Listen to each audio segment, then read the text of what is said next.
Don't watch this if you're alone right now, because some people who finished this video said something was still there after it ended, watching them. But you clicked anyway. Welcome to Everything Creepy Files. Now turn off the lights, put on your headphones, and don't look away. My name is Owen Marsh. In the fall of 2 years ago, I was 31, recently married, and struggling. Not in some dramatic way, just the low, grinding kind of struggling, where you've got a degree that doesn't translate into anything, a car payment that arrives like clockwork, and a sense that the window for your life to start feeling like your life is slowly closing. Jenna, my wife, was carrying us. She is a dental hygienist, good at it, consistent. She never once made me feel lesser about the income gap, which somehow made it worse, because it meant the shame was mine alone, and I couldn't even point at anyone else as the source. I'd been doing gig work, driving deliveries mostly, but the apps kept cutting rates, and I was putting more into gas than I was pulling out. I needed something with a paycheck, something stable, even if it was small. That is when I saw the listing. It was on one of those local job boards that still look like they were designed in 2004. The kind with a pale blue background and text that is slightly too small in categories like general labor and hospitality with no images attached. The listing was brief: Delford Family Grill, line cook Severde, general kitchen staff, full-time. Evening shift, 4 p.m. 12 a.m. $19 Severde HR plus meal. Located at 3712 Delford RD, Harwick. Home. No experience necessary. Ask for more. 19 an hour for a cook position with no experience required was above market. Not suspiciously above. Just enough to make you click. The town, Harwick, was about 40 minutes southeast of where Jenna and I lived. I'd driven through it maybe twice in my life. One of those Ohio towns that sits just off a state route and consists of a gas station, a church, a dollar store, and whichever restaurant has managed not to close yet. I called the number. A woman answered on the second ring. Delford Family Grill. Hi, I am calling about the line cook position. The listing said to ask for Mora. This is Mora. Can you start Thursday? I almost laughed. Don't you want to? I mean, is there an interview? Or can you lift 40 pounds? Can you stand for 8 hours? Do you have a felony? Number, I mean yes to the first two, no to the felony. Then you are hired, Owen. Thursday at 3:30 for orientation. Eat before you come. The first meal's on your second shift. I hadn't told her my name yet. I sat there for a second with the phone warm against my ear, and then I figured I must have. I must have said it when I introduced myself and just didn't register it. You do that. You say your name so many times in your life that sometimes you don't hear yourself doing it. I told Jenna that night. She was happy, not excited. She'd stopped getting excited about my job prospects after the third or fourth thing that didn't work out, but genuinely pleased in a careful way. The way you are pleased when you don't want to jinx something. 40 minutes is a bit of a drive, she said. But if the money's decent and it is steady, that is what matters. It is not forever, I told her. Just until something closer opens up. She kissed me on the temple. It is good, Owen. Don't qualify it. She was right. I was always qualifying things. Always pre-apologizing for the life I was giving her, as if she hadn't chosen it willingly. Thursday came. I drove out in the late afternoon. October light going amber through the windshield. The road narrowing as I got further from the highway. Harwick looked the way I remembered, small, flat, practical. The kind of town where the buildings are all 1 or 2 stories and the tallest thing on the horizon is a cell tower. The Delford Family Grill sat at the end of a short commercial strip, between a closed hardware store and a laundromat that looked like it was open, but had no cars in front of it. The restaurant itself was unremarkable. Brown brick exterior, a lit sign with the name in a font that was trying to feel old-fashioned, a gravel parking lot that could hold maybe 25 cars. There were about 8 cars there when I pulled in. For a Thursday at 3:30, that seemed normal. I walked in through the front door. The dining room was warm and smelled like fryer oil and coffee. It looked like every family restaurant you've ever been to in a small town. Vinyl booths along the walls, formica tables in the center, a long counter with stools near the kitchen window. The lighting was that particular shade of bright yellow that makes everything feel like it is 1987, regardless of what year it actually is.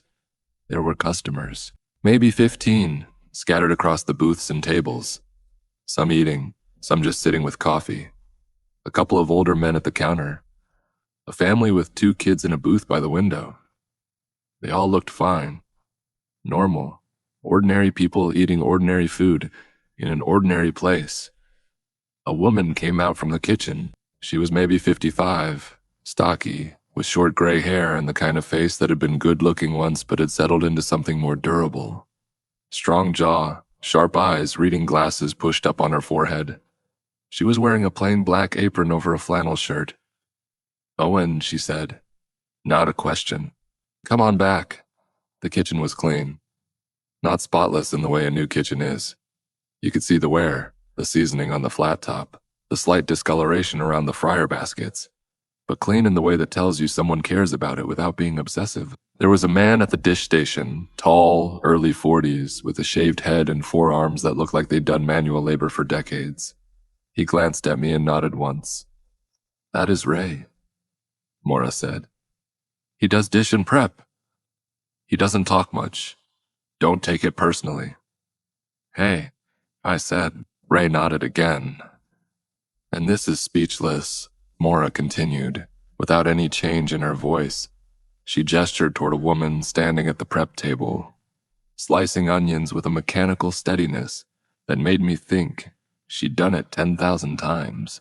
She was younger than Maura, maybe mid-30s, with dark hair pulled back and a port wine birthmark that covered most of the left side of her neck. She looked up at me with an expression that I can only describe as pre-exhausted, like she already knew everything I was going to say, and had already decided it wasn't worth responding to. "Her real name's Lena," Maura said, "but she earned the nickname." Lena said nothing, which I suppose proved the point. "You'll be on the line with me," Maura told me. "Flat top, fryer, plating, the menu's simple. Burgers, melts, chicken fried steak, breakfast all day. Nothing that requires culinary school. I'll walk you through it tonight. And by next week you'll be running it solo when I step out." "You step out a lot?" I asked. Something shifted behind her eyes. Not suspicion, not anger. More like she was deciding how much of the truth was relevant to my first day. "I manage the front and the back," she said. "So yes, I am in and out. But the kitchen runs whether I am in it or not. That is the expectation." She said that last part looking directly at me, and I understood it wasn't a statement about the restaurant. It was a statement about me. She was telling me that reliability was the only thing she was actually hiring me for. Understood. Good. One more thing. She pulled a laminated sheet from a drawer under the register and put it on the stainless steel counter. It was a list, typed single-spaced, about 20 items long. The header said, "House rules. Kitchen. I expected the usual. Hand-washing protocol. Hairnet policy, no cell phones on the line." And some of it was that, but scattered among the normal items were others that made me pause. Rule 6. Do not count the customers in the dining room. Rule 11. If a customer has been seated for longer than 4 hours, do not approach the table. Inform Maura. Rule 14. The basement door must remain locked during service. If you hear knocking from below, do not respond. It is a ventilation issue. Rule 17. Do not discuss the menu with customers who did not order from it. I read the list twice. Then I looked at Maura. "Some of these are specific," she finished. "Yes. They're based on past incidents. Every restaurant has its quirks. Rule 6 says don't count the customers." Correct. Why would I count the customers? "You wouldn't," she said. That is why it shouldn't be a problem. She held my gaze for exactly long enough to make the point that the conversation was over. And then she turned to the flat top and began showing me how she liked the burgers pressed. I should have asked more questions. I know that. But here is the thing about being broke and recently hired. You develop a quick, efficient talent for not noticing what you don't want to notice. Every job has weird rules. Every boss has things they're particular about. I'd once worked for a landscaping company where the owner refused to mow any lawn on a Wednesday because his ex-wife was born on a Wednesday. People are strange. It doesn't mean anything. So I tied on the apron, and I learned the line. The first 2 weeks were normal. Genuinely, unremarkably normal. I came in at 3:30, prepped through the 4 o'clock opening, cooked through the dinner rush, which, in a town the size of Harwick, peaked around 6 and tapered off by 8, and then handled the slow trickle of late evening customers until close at midnight. The food was simple and good. Maura had the kind of kitchen instincts that don't come from training, but from having done it so long that her hands knew things her brain didn't bother with anymore. She moved through the space like it was an extension of her body, reaching for things without looking, timing the flat top by sound rather than sight. I respected her. I wanted her to respect me back. Ray was exactly as advertised, silent, efficient, present. He washed dishes with a rhythm that never varied, scraped plates without looking at what was on them, and left at the end of every shift without saying goodbye. He drove a truck with no bumper stickers and no personal items visible through the windows. I learned nothing about him in 2 weeks, and he seemed to prefer it that way. Lena was different. She wasn't unfriendly. She was something more specific than that. She was someone who had decided that friendliness was an expenditure she couldn't afford. She did her work. She communicated what was necessary. 86, the cod. Tickets dragging on table 9. We're low on bun stock. And she did not engage beyond function. But I caught her watching me sometimes. Not with suspicion. More like she was measuring something. Deciding something. It was Lena who spoke to me first about anything that wasn't work. It was a Tuesday night, late. The dining room was almost empty. Just a couple in a corner booth, and an old man at the counter nursing a piece of pie. Maura had stepped out to make a phone call. Ray was in the back, running the last load of dishes. Lena was wiping down the prep table next to me, and without looking up, she said, "You notice anything about the couple in booth 7? I glanced through the kitchen window. The couple looked normal. Man and woman, maybe late 30s, sitting across from each other. They'd ordered the meatloaf special and 2 coffees. They'd barely touched either. They haven't eaten much, I said. They came in at 5:15, Lena said. I looked at the clock. It was 11:40. That is, 6.5 hours, I said. They haven't gotten up once, not for the bathroom, not to stretch. They haven't spoken to each other in at least 3 hours, and their coffee's been cold since 7. I watched them through the window. The man was looking at his plate. The woman was looking at her hands. Neither moved. They were just sitting. The way furniture sits. Maybe they had a fight, I said. Maybe they're going through something. Lena stopped wiping. She looked at me directly for the first time since I'd started working there, and what I saw in her face wasn't irritation or condescension. It was something much worse. It was patience. The deep, worn-out patience of someone who has watched another person reach the edge of a realization and knows they can't push them over it. Rule 11, she said quietly. Don't approach them. Let Maura handle it. What happens if I approach them? I don't know. I've never done it. Has anyone? She didn't answer. She just folded her rag and walked to the dish station. When Maura came back in, I watched her glance at the dining room the way a nurse glances at a patient's chart. Practiced, efficient, reading the data in a single sweep. Her eyes landed on the couple in booth 7, and she registered them without reaction. She walked out to the dining room, approached the table, and said something I couldn't hear through the window. She placed their check on the table. The couple didn't respond. They didn't look up. They didn't acknowledge her at all. Maura came back into the kitchen and said, Last ticket's done. Start breaking down the line. What about the couple, I asked. They'll leave when they leave. It is almost midnight. Then they'll leave after midnight. I wanted to press it, but there was something in her voice. Not anger, not evasion, but a kind of boundary. Like she was standing at the edge of her room and telling me, clearly and without malice, that I was not invited inside it. We broke down the line. We cleaned. Ray finished the dishes and left without a word. Lena pulled off her apron and put it on the hook and looked at me one more time with that measuring expression before she walked out the back door. Maura locked the kitchen, and we walked out to the parking lot together. Through the front window of the restaurant, I could see the dining room lights were still on. The couple was still in booth 7, sitting, not moving. "Maura," I said. "Good night, Owen." She got in her car and drove away. I stood in the gravel parking lot for probably 2 full minutes, looking at the couple through the window. The man was looking at his plate. The woman was looking at her hands. The light above them was warm and yellow, and it made them look like figures in a painting. Permanent, composed, absolutely still. I got in my car and drove home. Jenna was asleep when I got in. I undressed in the dark and lay down next to her and stared at the ceiling and told myself it was nothing. People are strange. Small towns are strange. Working the late shift makes everything feel more significant than it is. But there was a feeling I couldn't shake, and it wasn't about the couple. It was about the thing Lena had done.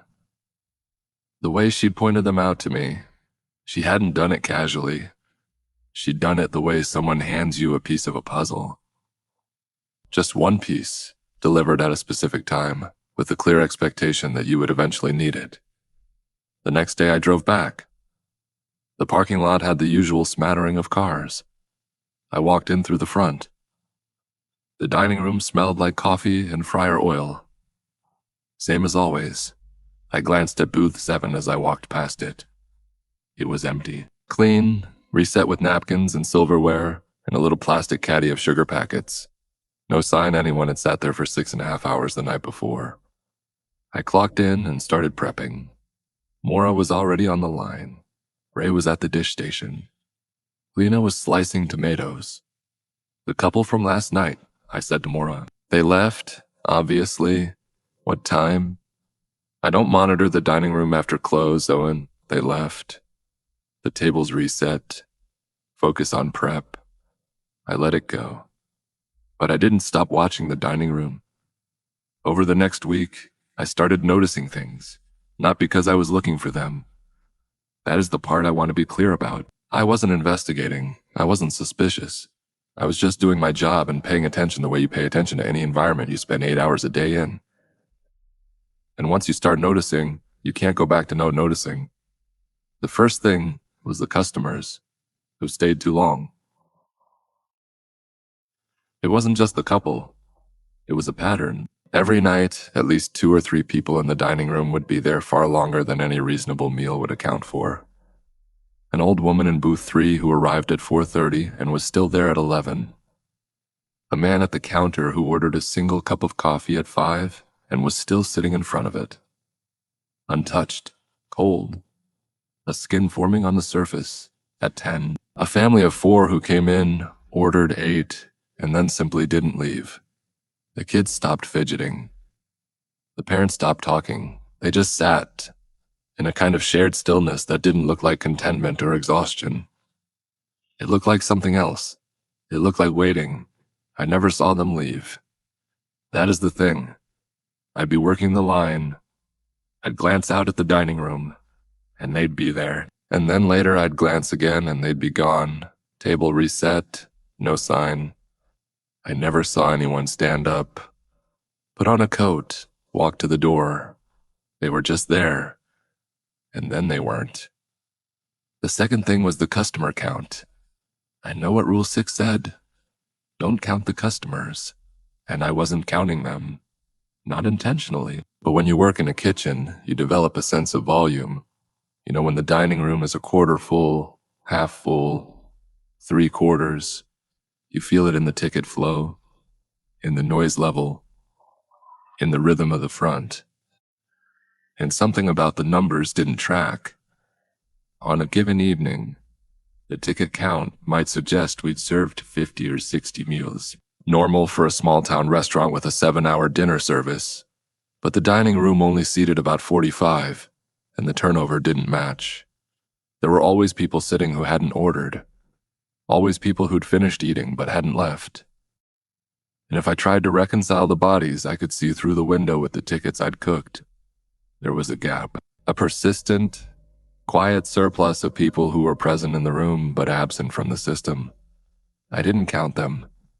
I want to be explicit about that. I didn't count them because Lena had told me not to, and because some part of me understood, in the way you understand a hot stove before your brain finishes the thought, that counting them would make the gap real in a way I wasn't ready for. The third thing was the basement. The door to the basement was at the back of the kitchen, past the walk-in cooler, in a short hallway that also led to the back exit. It was a heavy, solid core door with a deadbolt, and it was always locked. Maura had the key, no one else. I'd never seen it open, and sometimes, not every night, but maybe 2 or 3 times a week, I heard sounds from behind it, not knocking, despite what the rule said. The rule said knocking, and I think the rule was written in a way that deliberately understated what you'd actually hear. What I heard was more like movement, like something shifting or rearranging, like furniture being dragged across a floor, except it was too rhythmic, too regular, too sustained. It would go on for 10 or 15 minutes at a time, always during the busiest part of the evening service, when the kitchen noise was loudest, and you could almost convince yourself you weren't hearing it at all. I asked Ray about it once. I said, "Hey, do you hear that?" From the basement. Ray looked at me. He put down the plate he was scraping. He looked at me for a long time, and I realized it was the first time I'd ever seen him stop working. He wasn't frozen or scared. He was just paused, like he was choosing his words with the kind of care you use when the words matter more than you want them to. "Ventilation," he said. It was the first and only word I ever heard him speak. I didn't ask again. It was the end of my 3rd week when Lena gave me the second piece of the puzzle. We were in the walk, in cooler together, restocking. Maura was out front. Ray was running dishes. The cooler door was closed, and it was just the 2 of us in that small, cold, humming space. And Lena spoke in a voice that was quiet enough that I understood she had been waiting for exactly this configuration of privacy. "Have you been watching the dining room?" she asked. "Yeah.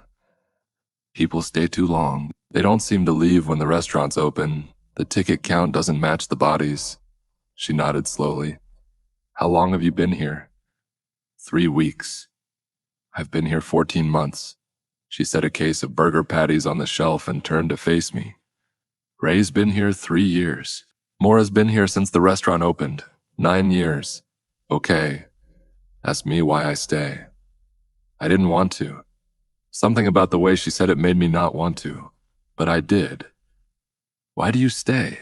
"Because I tried to quit Owen. I put in my 2 weeks," I told Maura. She said fine. She was nice about it. No guilt, no pressure. She even wished me well. Lena's voice was even and flat, like she was reading a weather report. And then on my last day, I was driving home, and I realized I'd left my jacket in the kitchen. So I turned around.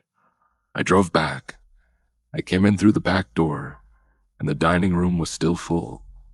It was after midnight. It was 2 in the morning. I felt something cold move through my chest, and it wasn't the cooler. They were still there. I asked. "The customers. All of them? Every table, every booth, every stool at the counter.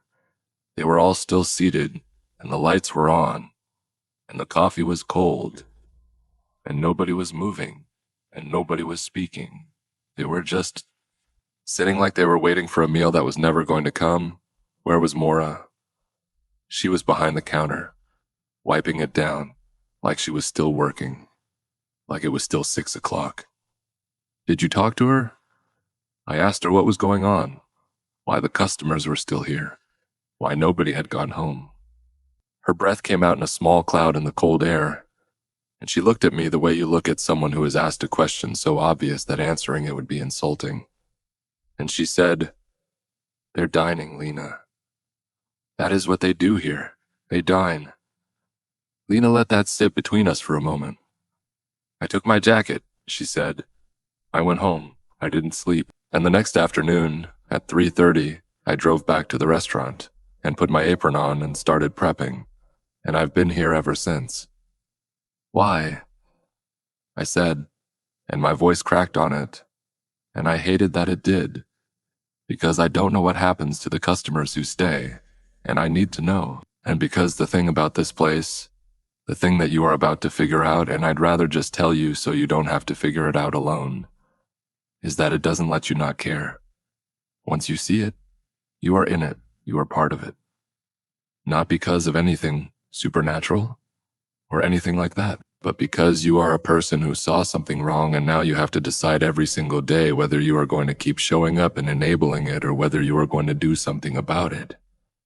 And the thing is, Owen, I have no idea what doing something about it would look like. The cooler hummed. My fingers were going numb around the edge of a box of frozen cod. What are they? I asked. The customers who stay. They're customers, Lena said. That is the worst part. They're real people. They drive real cars. They carry real wallets. I've seen their IDs when they pay with cards. They have names and addresses and faces that look like anybody's face. They come in and they order and they eat, and then something happens or doesn't happen and they just stay. And eventually they stop being people who are staying and they start being people who are there. Do you understand the difference? I didn't. Not then. There is a difference, she said, between someone who hasn't left yet and someone who is no longer capable of leaving. And I don't know when it happens. I don't know what triggers it, but I know it does happen because I've watched it happen. And I've watched Maura manage it the way you'd manage any other part of running a restaurant. Like it is operational. Like it is just another thing that needs to be handled. She picked up the last box of patties and walked out of the cooler. I stood there for another 30 seconds, alone in the cold. And then I followed her out because I didn't want to be in any enclosed space in that building by myself. That night I drove home and I didn't tell Jenna. I want to be honest about why. It wasn't because I thought she wouldn't believe me. Jenna is practical, but she is not dismissive. If I'd told her something was wrong at my job, she would have listened. She might have told me to quit. She probably would have told me to quit. And that was the problem. Because I realized, standing in my own kitchen at 1 a.m, eating cold pasta out of a Tupperware container, that I didn't want to quit. Not yet. Lena was right. The place had gotten into me. Not like a haunting. Nothing so dramatic. More like a question I couldn't stop turning over. What was happening to those people? Why was Maura treating it like routine? What was behind the basement door? And the question underneath all the other questions, the one I couldn't even articulate yet, but could feel like a shape in dark water, was I in danger of becoming one of them? Because I'd noticed something about myself on the nights I worked. The drive home felt longer than the drive in. Not by much. Not enough to measure. But there was a quality to the leaving that felt effortful in a way the arriving didn't. Like the restaurant was a place you fell into, gently and naturally, and leaving required climbing. I told myself it was fatigue. I told myself it was the late hours. I told myself a lot of things. But I also started timing my drives on my phone, and the data was consistent. The drive home averaged 44 minutes. The drive-in averaged 38. Same route. Same car. Same speed. 6 minutes of difference that I could not account for. I kept working. The 4th week was when things changed, and they changed because I did something done. I broke a rule, not one of the written ones. Something worse, an unwritten one. I initiated contact. It was a Wednesday night. Slow. Maybe 10 customers in the dining room. Half of them the long stares who'd been there since early evening. One of them was a man I'd been watching for 3 days. He was in his mid-50s, heavyset, with a plaid jacket and wire-rimmed glasses. He'd come in on Monday at about 5 o'clock. Ordered the chicken fried steak and a Coke, eaten about half of each, and stopped. He was still in the same booth, same position, Same plate in front of him, the food now 3 days old, the grease congealed into a waxy white film. The Coke had gone flat and then started evaporating. The glass now half empty with a dark residue ring marking the original level. He was the same. That was the thing. 3 days and he looked exactly the same. Same color in his face, same position of his hands. Not dead. I could see him blink, see the almost imperceptible rise and fall of his chest, but not alive in any way I recognized as living. Mora was in the back office doing paperwork. Lena was on break. Ray was in the dish pit. I was alone on the line, and the dining room was quiet, and I made the decision in about 4 seconds. I walked out of the kitchen and across the dining room, and I stood at the edge of his booth, and I said, "Sir, is everything all right?" He didn't respond. He didn't look up. He blinked, slow and even, like a clock ticking. "Sir, your food's been sitting for a while. Can I get you something fresh?" Nothing. I did something then that I still don't understand. I sat down across from him. I slid into the opposite side of the booth, the vinyl cold through my work pants, and I looked at him from the position a friend would sit in, a dining companion, and I said, "Hey, my name's Owen. I work here. I can see you, and I am talking to you." He blinked. His eyes moved. They moved to me, and for the first time in 3 days his face changed.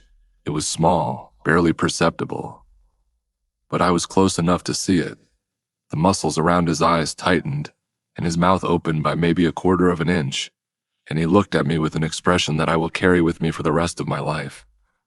It was gratitude, deep, desperate, annihilating gratitude. The way someone looks at you when they've been drowning in a room full of people who can't see the water. And then he said one word. His voice was dry and cracked, and sounded like it was coming from somewhere deeper than his throat. "Close." "What?" I leaned in. "Close what?" "So close," he whispered. "It is so close now. Don't sit here. Don't sit with me. It is so close." "What is close? What are you talking about?" His eyes changed. The gratitude was still there, but now it was flooding over with something else.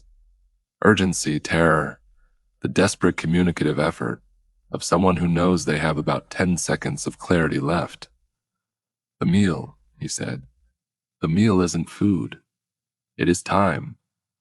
It eats your time. You sit down and it takes your time, and the more time it takes, the less you can move, and the less you can move, the more time it takes, and you can't get up because getting up requires time and you don't have any. You are already running out. I can feel it. I've been sitting here for..." His face crumpled. "How long have I been sitting here?" 3 days, I said. Something broke in his face, not figuratively. I mean, the physical structure of his expression collapsed in a way that faces shouldn't, the muscles going slack and then tightening in the wrong configuration, like a mask being rearranged by a hand reaching through from behind. "Go back to the kitchen," he said, and his voice was different now, lower, smoother, completely calm. "You don't sit with the customers, Owen. That is not your job." He picked up his fork. He cut a piece of the 3-day-old chicken fried steak.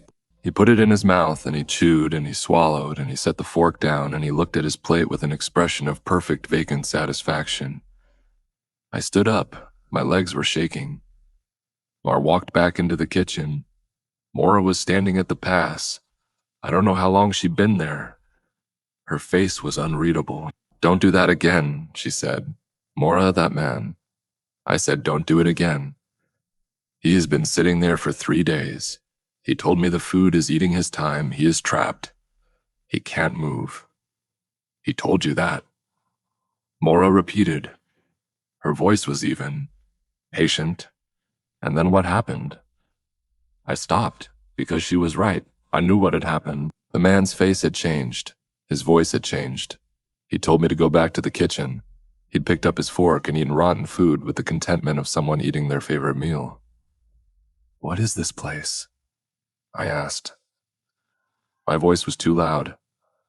I was shaking, and I didn't care. "What are you doing to these people?" Mora took off her glasses and rubbed the bridge of her nose. She looked tired, not confrontational, not defensive, just tired. The way someone looks when they've had the same argument enough times that the arguments have worn grooves in them. "Come with me," she said. She walked to the back hallway, to the basement door. She took the key from her pocket and unlocked the deadbolt and pulled the door open. Stairs going down. Concrete. Well lit, the fluorescent light below had the same warm yellow quality as the dining room. "After you," she said. "I should not have gone down those stairs. I know that with everything I have. But I was angry, and fear is a different animal when it is mixed with anger. Anger makes you stupid. Anger makes you feel like you have a right to know things, and that the knowing will somehow be a weapon you can use. I went down the stairs because I believed, in that moment, that understanding what was happening would give me power over it. The basement was large, larger than the restaurant's footprint, but I didn't register that immediately. It was a single open room with the same kind of commercial tile flooring as the kitchen, the same fluorescent lighting, the same warm yellow glow. And it was set up as a dining room tables. Booths along the walls, a counter with stools, place settings with silverware and napkins and the same little plastic caddies of sugar packets. It was a perfect copy of the dining room upstairs. Same layout, same furniture, same dimensions, except for two things. First, there were no windows. Upstairs, the dining room had windows along the front and the side. Down here, the walls where the windows should have been were just wall, smooth, unbroken, the same color as the walls upstairs. Your brain expected windows and found solid surface, and it created a feeling like vertigo without the height. Second, it was full. Every table, every booth, every stool, full of people. Sitting, not eating, not moving. They were in the same posture as the long stairs upstairs, hands on the table or in their laps, eyes on their plates or on their hands, breathing but not doing anything you could call living. And the plates in front of them were empty, not picked clean empty, untouched empty, clean white plates with nothing on them, as if the meal had never arrived. There were dozens of them, maybe 60, maybe 70. I couldn't tell because the room kept going. The far end seemed to recede the more I looked at it. Like a hallway in a dream, the booths and tables replicating in a pattern that my depth perception couldn't resolve. "How many?" I whispered. "I don't count them," Mora said from behind me. "Neither should you." "How long have they been here?" "Some of them, since the beginning, since we opened." 9 years. Some of them. I turned to her. She was standing at the bottom of the stairs, arms crossed, watching me with that same expression she'd worn when she'd given me the rules. Practical, direct, neither cruel nor kind. "Why?" I said. "Why is this happening? I don't know. Owen, I really don't. I've had 9 years to figure it out, and I haven't. This building, or this location, or something about the act of eating here. I don't know what it is. But some people who eat here don't leave. They can't. And over time, they go downstairs. I don't move them. They go on their own. In the middle of the night, after closing, they just get up and walk down here and sit down, and they don't get up again. You have to call someone, the police, and tell them what. Come look at my basement full of people who won't stand up. I've thought about it. God, Owen, I've thought about it every day for 9 years, but here's what you are not thinking about. They're alive. They're breathing. They have pulses. They're not in pain. I've had paramedics here, early on before I understood, and they couldn't find anything wrong. Vitals normal, pupils reactive, no sign of distress. The paramedics got confused. One of them sat down to write up the report, and then he didn't get up. My stomach dropped. He is still here. Mora looked at the room. Her eyes moved across the seated figures, scanning, and then they stopped on a point about 2/3 of the way back, and she gave a small nod. "Third booth on the left," she said. "Still in uniform." I looked. I could see him. A man in a dark blue paramedic's uniform, seated in a booth, hands flat on the table, eyes on the empty plate in front of him. "So you stopped calling," I said. "I stopped calling. And you just kept running the restaurant. What was I supposed to do? Close? Walk away? Leave them here with no one? At least while the restaurant is running, someone is watching them. Someone knows they're here. If I shut down and disappear, then it is just this basement, full of people, with no one coming back." There was something in her voice that I hadn't heard before. Not defensiveness. Something raw. Something that sounded, if I am being honest, like the voice of a person who has been carrying an impossible weight for 9 years and has built their entire identity around the act of carrying it, because putting it down would mean admitting that the weight had crushed them a long time ago. "You care about them," I said. "Of course I care about them. They're my customers. Mora, they're prisoners." "Are they?" They walked in voluntarily. They sat down voluntarily. Nobody tied them to the chairs. Something happens. I don't know what. I've never known what. And they can't leave, or won't leave, or don't want to leave. I don't even know which one it is. All I know is that they're here, and they need to be watched, and I am the one who watches them. She looked at me, and her eyes were wet. Not crying. Mora didn't strike me as someone who cried easily, but wet in the way that eyes get when the effort of not crying has been going on for years. "I need help, Owen. That is why I hired you. Not for the line. I can cook the line in my sleep. I hired you because I am tired, and Ray doesn't talk. And Lena is still deciding if she trusts me. And I have a basement full of people who I can't save, and can't abandon, and I need someone else to know about it and still show up tomorrow." And that is the part where I should have left. That is the moment. I can see it now with perfect clarity, where any reasonable person would have said, "I am sorry, Mora, but this is insane, and I am calling the police, and I am never coming back." But I didn't say that, because of 2 things. The first was that she was right. If she closed the restaurant and walked away, those people would still be down there, sitting in a basement under a closed building in a town nobody paid attention to, waiting at tables for meals that would never come. The second was that I looked at the people in the basement, and for just a moment, half a second, no more. One of them looked back. A woman, middle-aged, seated alone at a table near the far wall. Her eyes moved to mine, and there was something in them. Not the vacancy I'd seen in the others. Something still burning, still present, still trapped behind whatever had locked her in place. She looked at me the way the man upstairs had looked at me before his face changed, like I was the first real thing she'd seen in a very long time. And I thought, if I leave, who looks at her? I stayed. I need to talk about what the next 3 weeks did to me, because the physical facts of what happened only make sense if you understand the person I was becoming. I didn't tell Jenna. I was aware, in a rational corner of my mind, that this was wrong, that keeping a secret this large from my wife was a form of betrayal.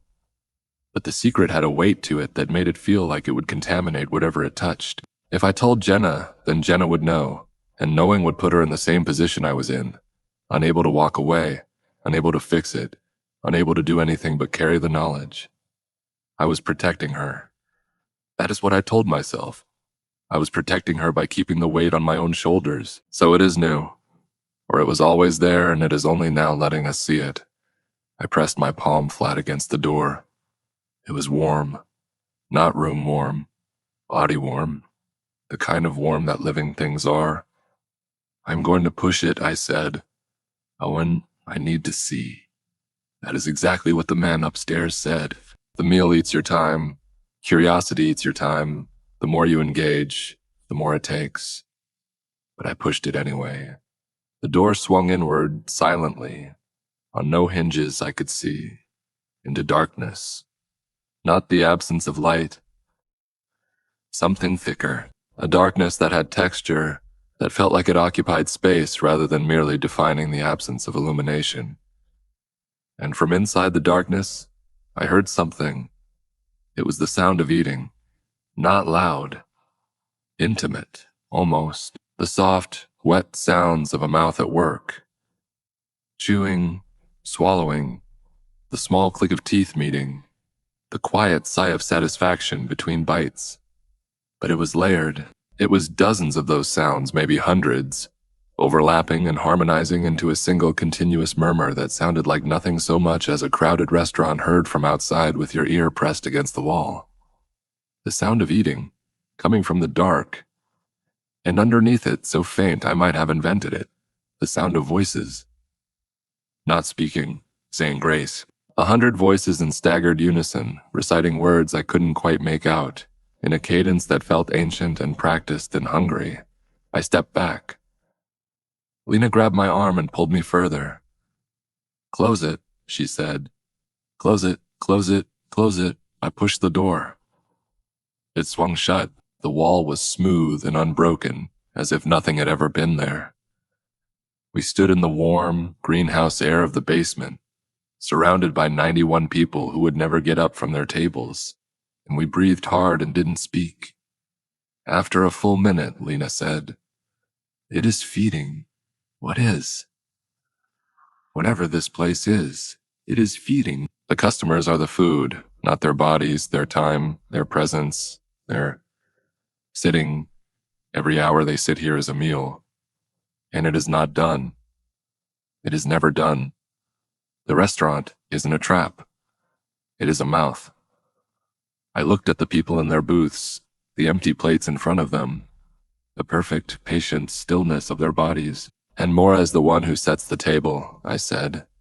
"Mora has been setting the table for 9 years. The drive home that night took 53 minutes.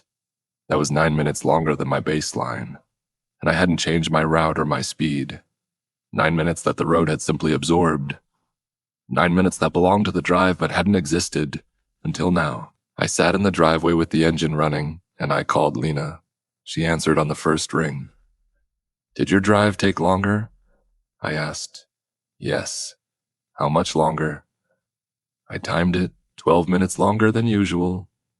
12 worse than mine. She'd been there longer. 14 months of sitting in that restaurant's orbit, and whatever was feeding on her too, taking the minutes in small bites, chewing them slowly. "We can't go back," I said. "I know. But the people in the basement. I know, Owen. And if we stop going, Mora's alone with it. I know." We sat on the phone in silence, me in my driveway, her wherever she was, and we breathed and didn't speak. And the silence itself felt like something we were feeding. I went inside. Jenna was asleep. I stood in the bedroom doorway and I watched her sleep, and I felt the distance between my life and hers like a physical rift, like a crack in the floor of a house that looks fine from the outside but is splitting apart at the foundation. I got into bed. I set my alarm. I lay there in the dark and I thought about the sound I'd heard behind the door, the sound of eating, perpetual and patient. And I thought about the empty plates in front of the people in the basement, and I understood something that I wished I didn't. The plates were empty because the meal wasn't on the plate. The meal was the person sitting in front of it. The next day, I made a decision. I was not going to be Mora. I was not going to spend 9 years managing the feeding schedule of something I didn't understand.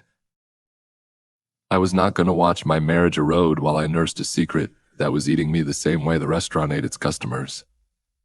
I was going to do something. I didn't know what, but the decision itself, the commitment to action rather than observation, felt like a door opening in a room I thought was sealed. I went to work early. 3 o'clock, half an hour before my shift. The parking lot had a few cars in it already. The lunch lingerers, the ones who'd been there since midday and would be there when I left at midnight. I walked in through the front door, and Mora was behind the counter, wiping it down. And for one disorienting second, I saw her the way Lena had described. At 2 in the morning, still wiping, surrounded by people who couldn't leave. Was this the same Mora? Or was this the version of Mora that had been created by 9 years of participation? "You are early," she said. "I need to talk to you.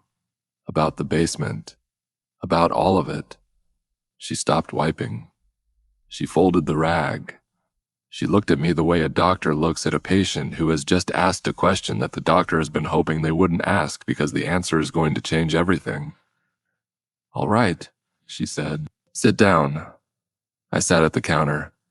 She poured 2 cups of coffee without asking if I wanted one. She sat on a stool on the other side, and for the first time since I'd known her, she didn't look like the person in charge. She looked like a woman at a counter. Tired human, 55 years old, and carrying something that had been too heavy for a long time. "Ask," she said. "The door in the basement, behind the back wall, you know about it?" "Yes, you've opened it many times. What is behind it?" She drank her coffee. She set the cup down. She turned it slowly on the counter, a quarter turn at a time, as if calibrating something. "The first year," she said, "I thought I could fix it. I thought if I understood it, I could stop it. I studied it. I kept records. I tried everything. Closing the restaurant, staying open 24 hours, changing the menu, changing the staff, changing the layout. Nothing mattered. People came in, and some of them stayed, and that was that. It wasn't the food. It wasn't the building. It was the act of sitting down to eat with the expectation of being served. Something about that act, in this specific location, opens a channel. And on the other side of that channel, something is eating. Eating what? Duration. Presence. The subjective experience of being here now. In this moment, you sit down, you order, you wait for your food. And in that waiting, in that specific state of anticipation, the channel opens and it starts sipping. For most people, it takes a tiny amount. They feel a little tired, a little strange, and then their food arrives and the act of eating closes the channel and they leave and they're fine. Maybe they lost a few minutes. Maybe they feel slightly off for the rest of the day. Nothing they'd noticed. But some people, the channel opens wider.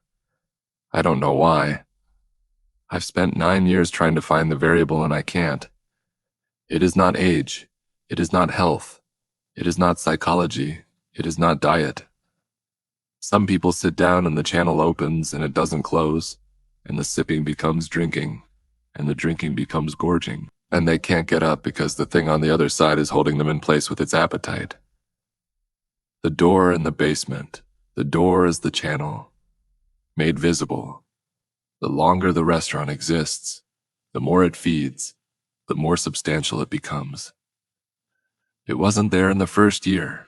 It appeared in the 3rd year as a crack. By the 5th year, it was a seam. Now it is a door. And behind it is where they go, Owen. The people who disappear from the basement. The ones whose second date I write in the notebook. They're finished. They've been consumed entirely. Everything that made them a person with a duration, a past, a present, a continuity of experience, has been metabolized, and what is left walks through the door. What is left? Moore's hands tightened around her coffee cup. Bodies, she said, but not. They're not dead. They're not alive either. They're just matter. Moving matter. They walk through the door on their own, and I hear them on the other side, and they sit down at tables I can't see, and they eat meals that don't exist, and they say grace over food that isn't there, and they do it forever, because the thing that is feeding has created a dining room for itself on the other side, and there it's permanent customers, and it sets the table for them the way I set the table for the ones up here. The coffee in front of me was getting cold. I hadn't touched it. I realized with a spike of irrational terror that I was sitting at a counter in this restaurant with a cup in front of me that I hadn't ordered, and I stood up so fast that the stool nearly tipped over. Maura watched me. She didn't react to the sudden movement. "That is why I don't sit down in here," she said quietly. "Not ever. Not in 9 years. I work standing. I eat standing. I take my breaks standing in the parking lot. The kitchen is safe. There are no tables, no place settings, no configuration of sitting and waiting. But in this room," she looked at the dining room, at the booths and the tables and the people sitting in them, and something in her face was so grief-stricken and so controlled that I felt my throat close. "Maura, why don't you close the restaurant?" Because I did. Once in the second year. I shut it all down, locked the doors, went home, stayed away for a week. She paused, and when I came back, the parking lot was full. Cars I'd never seen, and the front door was open, and people were walking in, and there was no one behind the counter, no one in the kitchen, no food being made. But they were walking in and sitting down and waiting. Dozens of them, and they were going still, one by one, the channel opening with no one to even pretend to serve them. It was worse, so without the restaurant running, there was no food to break the channel. No meal arriving to snap them out of the anticipation. The feeding was pure. Uninterrupted. I lost more people in that 1 week than in the entire first year. So you opened again. I opened again, because at least when the kitchen is running, most of them get their food and break the connection and leave. The restaurant doesn't cause the feeding. The restaurant mitigates it. I am not the jailer. Owen. I am the goddamn harm reduction. She said that last part with a force that cracked her voice. And for one moment she wasn't controlled. She wasn't measured. She wasn't the steady woman I'd worked for. She was a person who had been carrying something monstrous and had just set one edge of it down on the counter between us, and the sound it made was terrible. I stood there in the restaurant that was a mouth, and I believed her. That is the part I keep coming back to. I believed her. Not because the story was convincing. Stories like this aren't convincing. They're insane. But because the evidence was in the basement, and I'd touched the warm door with my own hand, and I'd heard the eating with my own ears, and I'd watched the man in the plaid jacket eat rotten food with a smile on his reconfigured face. The world had offered me a set of facts, and the facts were impossible, and believing Maura was the least impossible way to hold them all at once. I called Lena during my shift. I told her everything Maura had told me. She listened without interrupting. Do you believe her? Lena asked. The part about closing the restaurant, that it made it worse. I believe that too. Then what do we do? And this is where the story becomes about a choice. The choice I told you about at the beginning. The one that follows me, because I had an idea. I'd had it since the moment I heard the sound behind the door. The sound of eating, the sound of grace being said. And I've been turning it over in my mind the way you turn over a stone you found in the yard that might be a fossil, or might be a bone. The thing behind the door was feeding on the act of waiting, on the anticipation of a meal. It drank duration, the subjective time experienced by a person sitting at a table expecting to be served. The restaurant mitigated the damage because the arrival of actual food interrupted the feeding, broke the channel, released most of the customers. But the people in the basement were past releasing. Their channels were permanently open. They were being consumed continuously, slowly, like a meal that lasted years, and eventually they'd be empty, and they'd walk through the door, and they'd take their places at the table on the other side, unless something disrupted the feeding from the other end.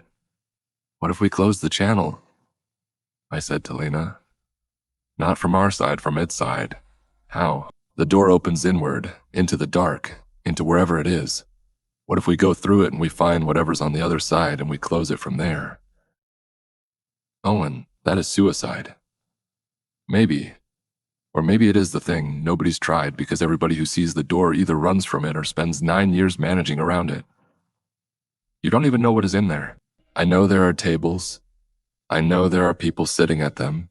I know there is something that eats. If there is a dining room, there is a kitchen. If there is a kitchen, there is a way to shut it down. Lena was quiet for a long time.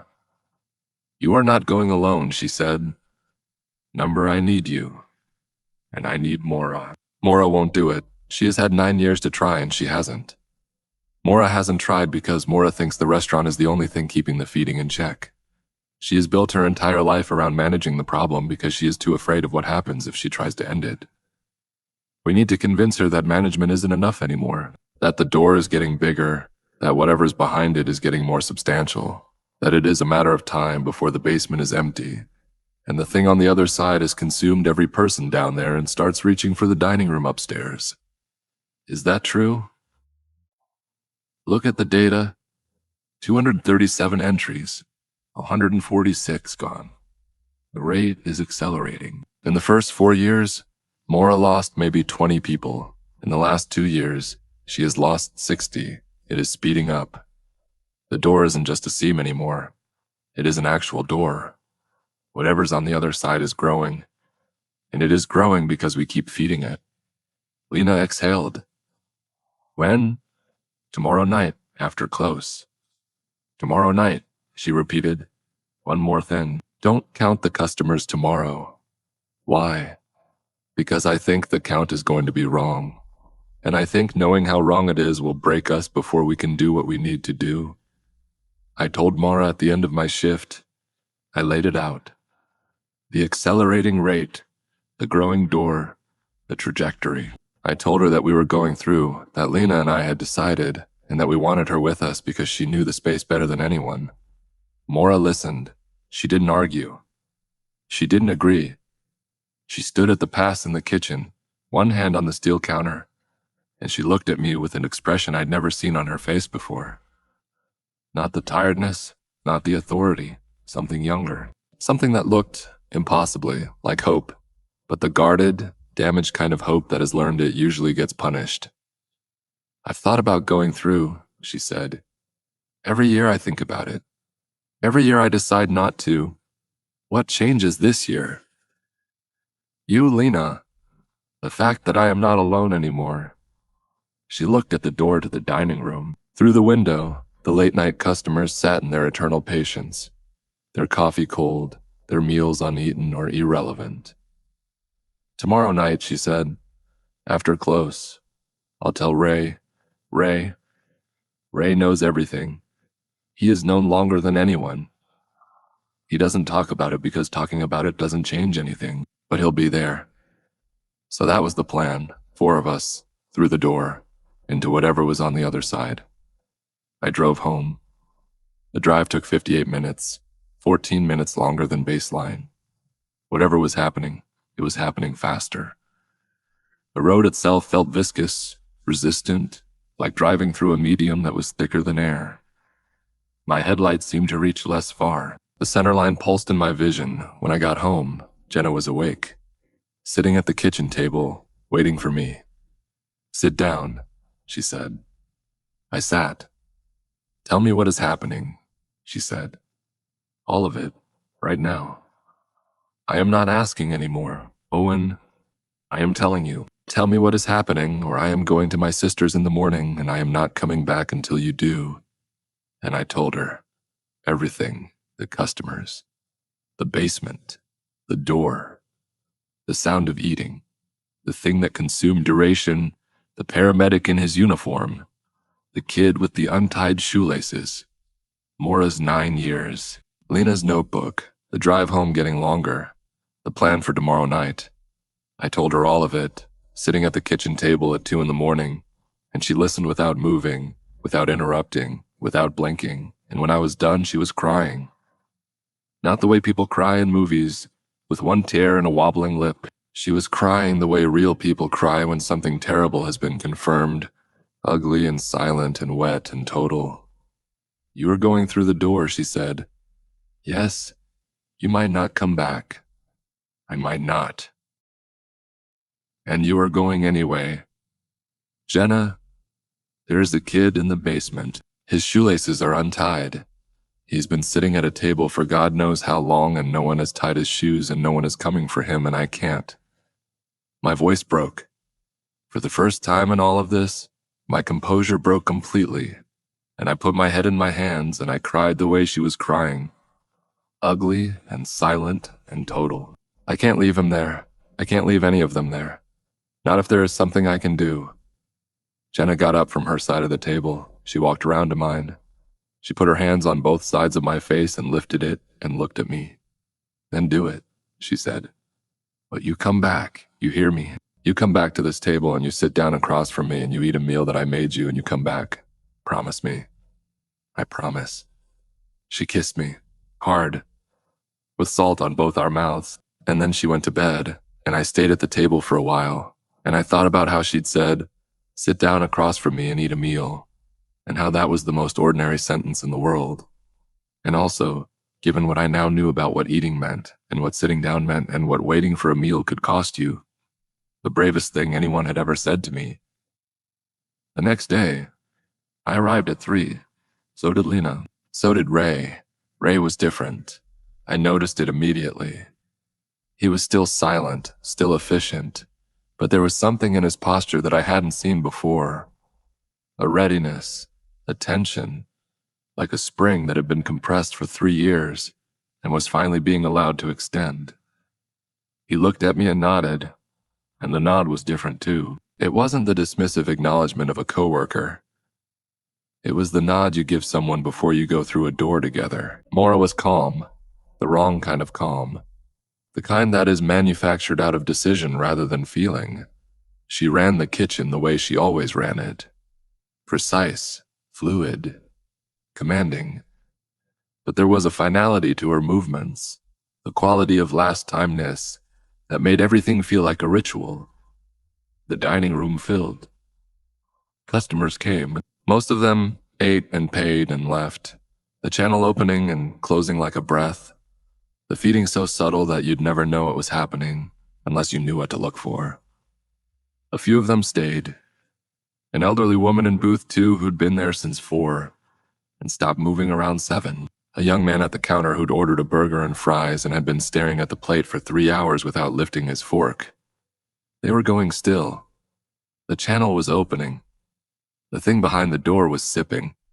At midnight, Maura turned off the open sign. The normal customers, the ones who could still stand, paid and left. The stayers stayed. 4 of them tonight. 4 new additions to the basement census. We cleaned the kitchen in silence.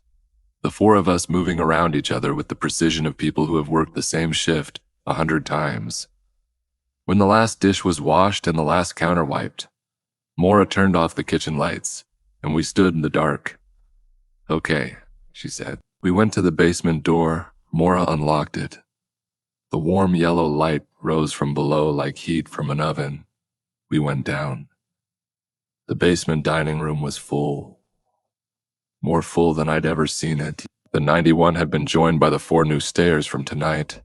They must have walked themselves down while we were cleaning, shuffling past the kitchen and through the door and down the stairs on legs that moved without being told to, guided by whatever gravity the place below exerted.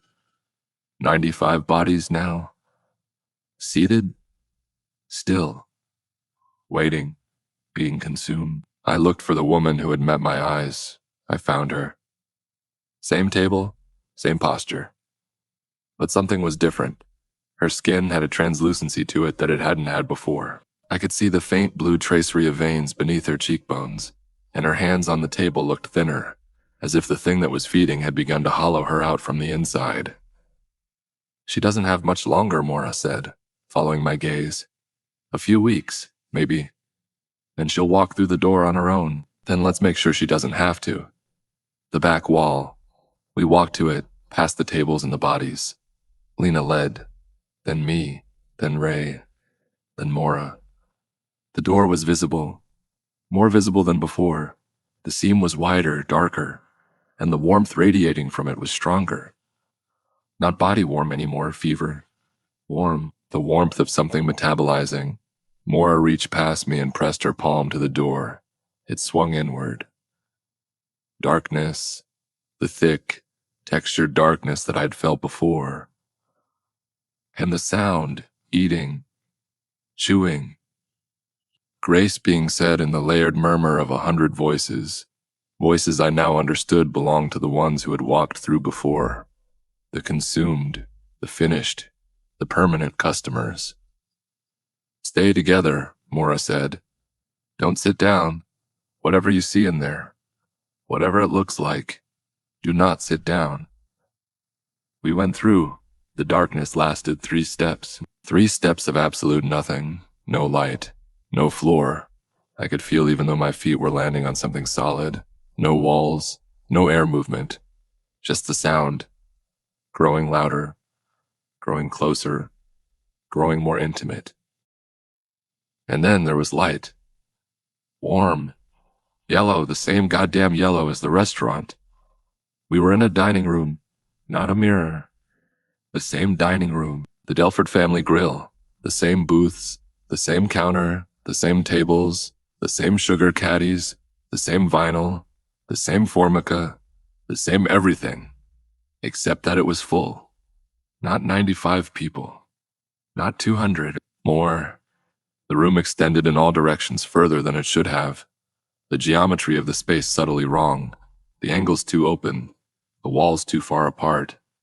As if someone had taken the restaurant and stretched it like taffy, pulling it wider and deeper while keeping every detail intact. Tables where there shouldn't be tables. Booths stretching down aisles that had no end. Counter stools going on and on and on. A single unbroken row of people sitting at a counter that curved into a distance I couldn't perceive. And they were all eating. Not real food. Their plates were empty. The same clean white plates as the basement. But their hands moved through the motions of eating, forks lifting, cutting, guiding nothing to mouths that chewed nothing, and swallowed nothing and reached for nothing again. A pantomime of a meal performed with absolute sincerity, endlessly. The sound was overwhelming. Hundreds of mouths chewing silence. Hundreds of throats swallowing absence. And underneath it, the grace, the murmured words I could almost make out now. A cadence that rose and fell like breathing. Like the words were being spoken by the room itself. "My God," Lena whispered.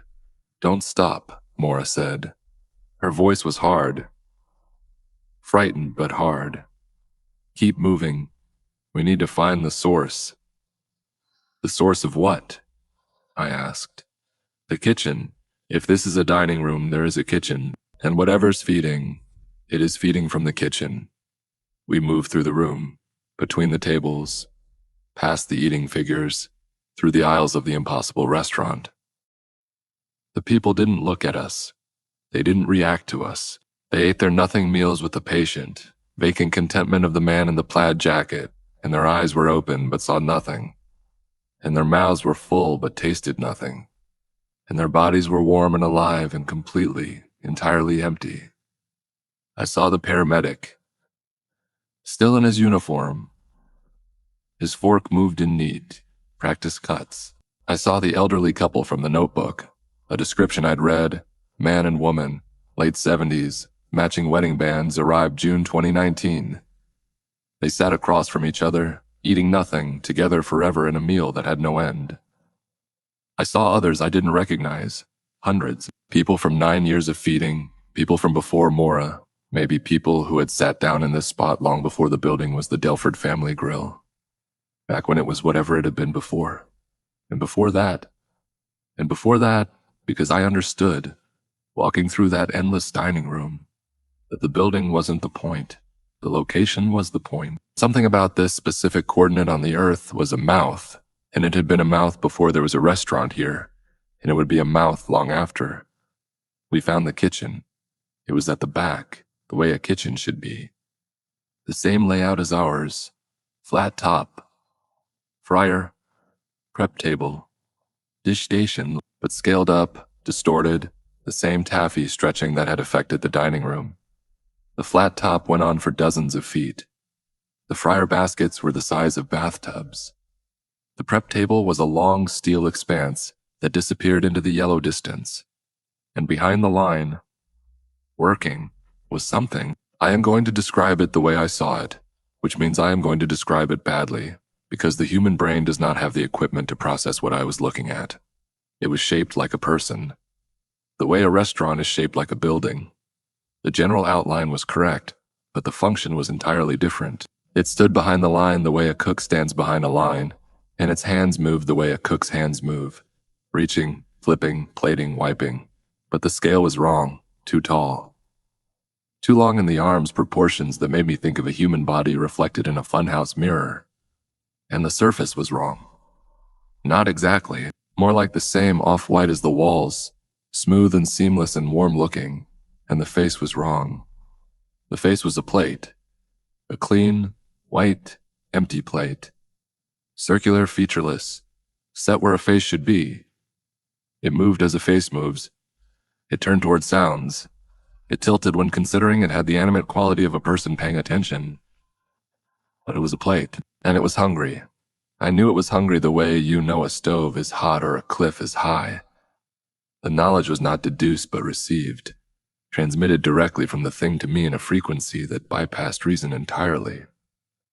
It was cooking nothing. Its hands moved over the flat top, flipping nothing, seasoning nothing, plating nothing on clean white plates that it placed on the pass, and the plates slid out into the dining room on their own, finding their way to the tables where the consumed sat eating their nothing meals, and the cycle was complete and endless. The cook cooking nothing, the server serving nothing, the customer eating nothing, the satisfaction of nothing feeding the cook to cook more nothing. It saw us. The plate face turned. The body stilled. The hands, which had been in constant motion, stopped. And then it did something that I will never be able to explain to anyone, including you, including myself. It set 4 places at the pass. 4 clean white plates, 4 napkins, arranged with the care and precision of a cook who takes pride in presentation, laid out on the stainless steel with the same warm professionalism that Maura laid out a Thursday night special. It was inviting us to eat.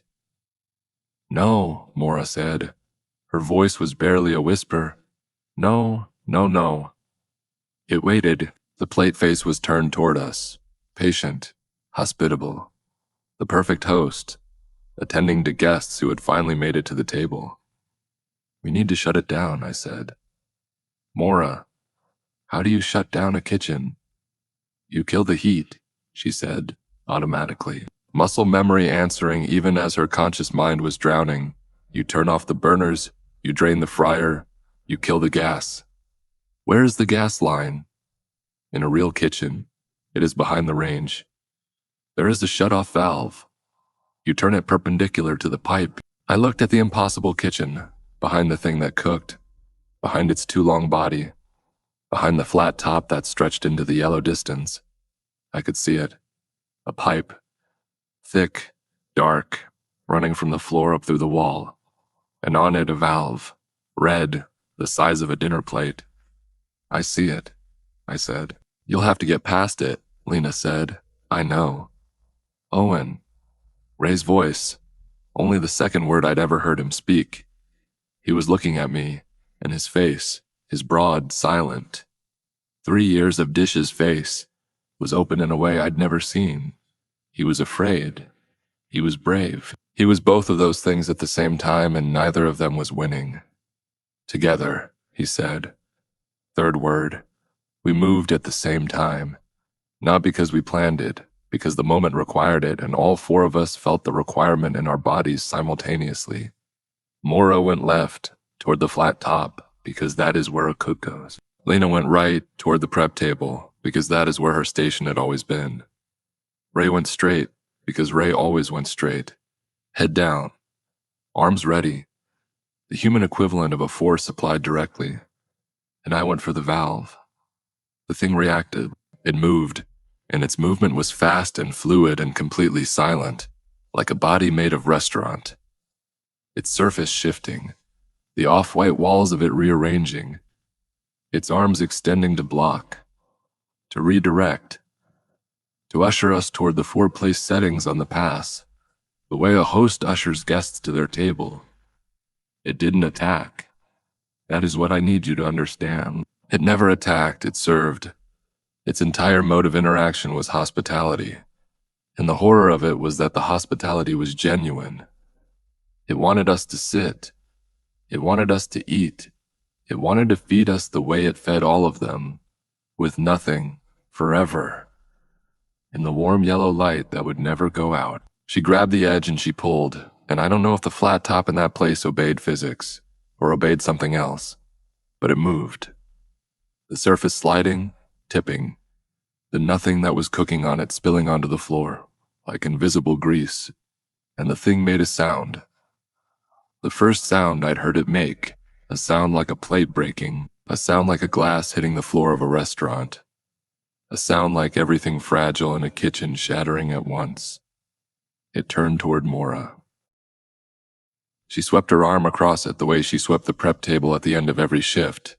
Muscle memory, routine, the body remembering what the mind was too terrified to command.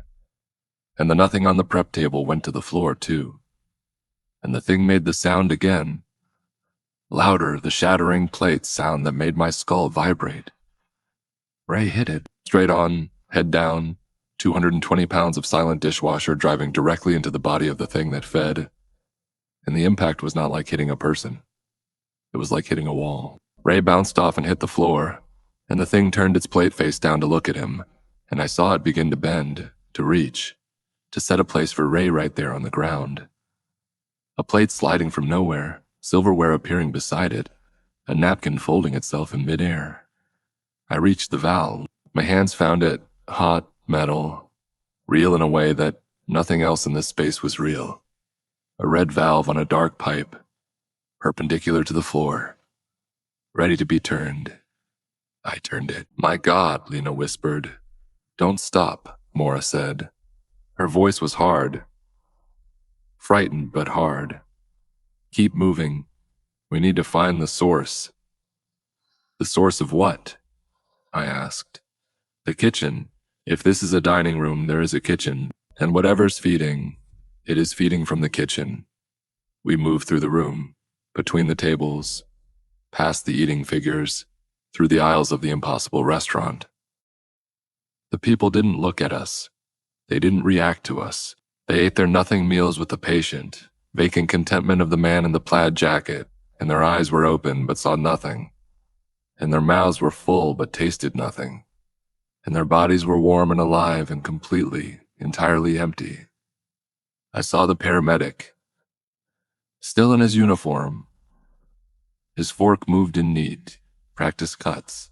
I saw the elderly couple from the notebook, a description I'd read, man and woman, late 70s, matching wedding bands, arrived June 2019. They sat across from each other, eating nothing, together forever in a meal that had no end. I saw others I didn't recognize, hundreds, people from 9 years of feeding, people from before Maura, maybe people who had sat down in this spot long before the building was the Delford family grill, back when it was whatever it had been before. And before that, because I understood, walking through that endless dining room, that the building wasn't the point. The location was the point. Something about this specific coordinate on the earth was a mouth, and it had been a mouth before there was a restaurant here, and it would be a mouth long after. We found the kitchen. It was at the back, the way a kitchen should be. The same layout as ours, flat top, fryer, prep table, dish station, but scaled up, distorted, the same taffy stretching that had affected the dining room. The flat top went on for dozens of feet. The fryer baskets were the size of bathtubs. The prep table was a long steel expanse that disappeared into the yellow distance. And behind the line, working, was something. I am going to describe it the way I saw it, which means I am going to describe it badly, because the human brain does not have the equipment to process what I was looking at. It was shaped like a person, the way a restaurant is shaped like a building. The general outline was correct, but the function was entirely different. It stood behind the line the way a cook stands behind a line, and its hands moved the way a cook's hands move, reaching, flipping, plating, wiping. But the scale was wrong, too tall. Too long in the arms, proportions that made me think of a human body reflected in a funhouse mirror. And the surface was wrong. Not exactly, more like the same off-white as the walls, smooth and seamless and warm-looking, and the face was wrong. The face was a plate, a clean, white, empty plate, circular, featureless, set where a face should be. It moved as a face moves. It turned toward sounds. It tilted when considering it had the animate quality of a person paying attention. But it was a plate, and it was hungry. I knew it was hungry the way you know a stove is hot or a cliff is high. The knowledge was not deduced but received, transmitted directly from the thing to me in a frequency that bypassed reason entirely. It was cooking nothing. Its hands moved over the flat top, flipping nothing, seasoning nothing, plating nothing on clean white plates that it placed on the pass, and the plates slid out into the dining room on their own, finding their way to the tables where the consumed sat eating their nothing meals, and the cycle was complete and endless. The cook cooking nothing, the server serving nothing, The customer eating nothing. The satisfaction of nothing feeding the cook to cook more nothing. It saw us. The plate face turned. The body stilled. The hands, which had been in constant motion, stopped. And then it did something that I will never be able to explain to anyone, including you, including myself. It set 4 places at the pass. 4 clean white plates, 4 napkins, arranged with the care and precision of a cook who takes pride in presentation, laid out on the stainless steel with the same warm professionalism that Mora laid out a Thursday night special. It was inviting us to eat. "No," Mora said. Her voice was barely a whisper. "No, no, no." It waited. The plate face was turned toward us, patient, hospitable, the perfect host, attending to guests who had finally made it to the table. "We need to shut it down," I said. "Mora, how do you shut down a kitchen?" "You kill the heat," she said, automatically. Muscle memory answering even as her conscious mind was drowning. "You turn off the burners, you drain the fryer, you kill the gas." "Where is the gas line?" "In a real kitchen. It is behind the range. There is a shut-off valve. You turn it perpendicular to the pipe." I looked at the impossible kitchen, behind the thing that cooked, behind its too long body, behind the flat top that stretched into the yellow distance. I could see it. A pipe. Thick, dark, running from the floor up through the wall, and on it a valve, red, the size of a dinner plate. "I see it," I said. "You'll have to get past it," Lena said. "I know." "Owen." Ray's voice, only the second word I'd ever heard him speak. He was looking at me, and his face, his broad, silent, 3 years of dishes face, was open in a way I'd never seen. He was afraid. He was brave. He was both of those things at the same time, and neither of them was winning. "Together," he said. Third word. We moved at the same time. Not because we planned it, because the moment required it, and all 4 of us felt the requirement in our bodies simultaneously. Mora went left, toward the flat top, because that is where a cook goes. Lena went right, toward the prep table, because that is where her station had always been. Ray went straight, because Ray always went straight. Head down. Arms ready. The human equivalent of a force applied directly. And I went for the valve. The thing reacted. It moved, and its movement was fast and fluid and completely silent, like a body made of restaurant. Its surface shifting, the off-white walls of it rearranging, its arms extending to block, to redirect, to usher us toward the 4 place settings on the pass, the way a host ushers guests to their table. It didn't attack.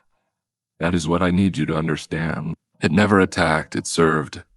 Its entire mode of interaction was hospitality, and the horror of it was that the hospitality was genuine. It wanted us to sit. It wanted us to eat. It wanted to feed us the way it fed all of them, with nothing, forever.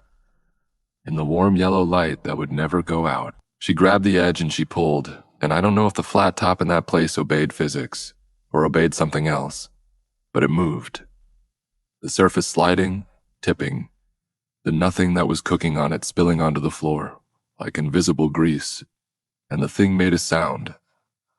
The first sound I'd heard it make, a sound like a plate breaking, a sound like a glass hitting the floor of a restaurant, a sound like everything fragile in a kitchen shattering at once. It turned toward Mora. She swept her arm across it the way she swept the prep table at the end of every shift. Muscle memory, routine, the body remembering what the mind was too terrified to command. And the nothing on the prep table went to the floor too. And the thing made the sound again. Louder, the shattering plate sound that made my skull vibrate. Ray hit it, straight on, head down, 220 pounds of silent dishwasher driving directly into the body of the thing that fed. And the impact was not like hitting a person. It was like hitting a wall. Ray bounced off and hit the floor, and the thing turned its plate face down to look at him, and I saw it begin to bend, to reach, to set a place for Ray right there on the ground. A plate sliding from nowhere, silverware appearing beside it, a napkin folding itself in midair. I reached the valve. My hands found it, hot, metal, real in a way that nothing else in this space was real. A red valve on a dark pipe, perpendicular to the floor, ready to be turned. I turned it. It resisted. The thing across the kitchen straightened and turned its plate face to me, and I felt the full force of its attention. And its attention was hunger, and its hunger was hospitality, and its hospitality was the deepest, most absolute need to feed that I have ever felt. It didn't want to consume me. It wanted to serve me. It wanted to cook for me and plate for me and watch me eat and clear my table and do it again. Forever, because that was all it was, all it had ever been, all it knew how to do: set the table, serve the meal, watch them eat. I turned the valve. I screamed while I did it. Not words, just sound, just the raw, uncontrolled vocalization of a person exerting their entire body against an object that does not want to move. And the valve turned 90 degrees, perpendicular to the pipe, and something stopped. Not the light, not the sound. The fever warmth that had been radiating from everything, the walls, the floor, the air, the bodies of the consumed, stopped. Like a burner cutting off, like a pilot light going out. The temperature dropped so fast that I could feel it in my sinuses, in the sudden sharp ache of cold air entering lungs that had been breathing warm nothing. And the thing that cooked, the thing with the plate face, the thing that had been standing and serving and feeding for years and years and years, went still. Not the stillness of the customers, not the waiting stillness, the anticipatory stillness, the about-to-be-served stillness. A different stillness. The stillness of a machine that has been turned off. The stillness of a kitchen at the end of the night, when the gas is shut off and the surfaces are wiped and the lights are about to go dark. It stood behind the line with its arms at its sides, and its plate face turned toward nothing, and it was done. The dining room began to change. The stretch, the taffy-pull distortion, started to contract. The endless aisles of tables and booths telescoped inward, folding like a closing accordion, and the people seated at them, the consumed, the finished, the permanent customers, began to stop eating. Their hands slowed, their forks lowered, their mouths closed, and something returned to their eyes. Not personhood, not yet, but a confusion, a where am I, a blinking, disoriented, just woke-up quality that was the most beautiful thing I had ever seen because it meant they were still in there. Somewhere, underneath the nothing, they were still in there. Out, Mora shouted. Out now. The space is collapsing. She pulled Ray to his feet. Lena was already running. The room was shrinking around us. The walls closing in. The tables compressing. The geometry returning to something that resembled the normal basement. We ran. Back through the kitchen. Back through the dining room that was folding in on itself. Back through the darkness that lasted 3 steps. Back through the door in the basement wall. We came through into the basement of the Delford family grill, and the door swung shut behind us, and the seam disappeared, and the wall was smooth, and the air was cold. Not warm. Not greenhouse humid. Cold. The normal cold of an unheated basement in November in Ohio. And the people in the chairs were moving. Not all of them. Not immediately, but some of them, a dozen, maybe more, were shifting in their seats, blinking, lifting their heads, putting their hands on the table, and pressing down as if testing whether the surface was real. The woman who had looked at me, the one I'd come for, if I am being honest with myself, was gripping the edge of the table with both hands, and her mouth was open, and she was breathing in great, ragged, gulping breaths, like someone breaking the surface after being held under water. Help them up, I said. Help them up. Get them out. One by one, Mora and Lena and Ray and I moved through the basement, and we helped the ones who could move to their feet, and we guided them up the stairs and through the kitchen and out the back door into the parking lot. Some of them could walk. Some of them had to be carried. Some of them couldn't move at all. The ones who'd been there the longest, the ones who'd been closest to walking through the door on their own. They were still seated, still vacant, still lost. We couldn't save all of them. The kid The kid with the untied shoelaces. He was one of the ones who moved. His father. The man sitting next to him didn't. The kid's eyes were wide and confused and terrified, and he looked at me and he said, "Where is my dad? Why won't my dad get up?" And I picked him up and I carried him up the stairs and I said, "I don't know, buddy. I don't know. But we're going to get you out of here." And he held onto my neck with a grip that I can still feel. We got 37 people out. 37 out of 95. The rest wouldn't move. The rest were too far gone, too consumed, too empty of the duration that the thing had been eating. They sat at their tables in the cold basement of a closed kitchen with a dead valve and a smooth wall, and they waited for a meal that would never come again. I don't know what to tell you about what happened after. The paramedics came. The police came. The news came. None of us had answers that made sense. Maura told the police she'd been running an illegal shelter in the basement. Lena told them she didn't know anything. Ray said nothing, which was consistent with his character, and therefore not suspicious. I told them I'd just started working there and had discovered the people in the basement and called for help. They didn't find the door. The wall was smooth. The valve didn't exist on our side.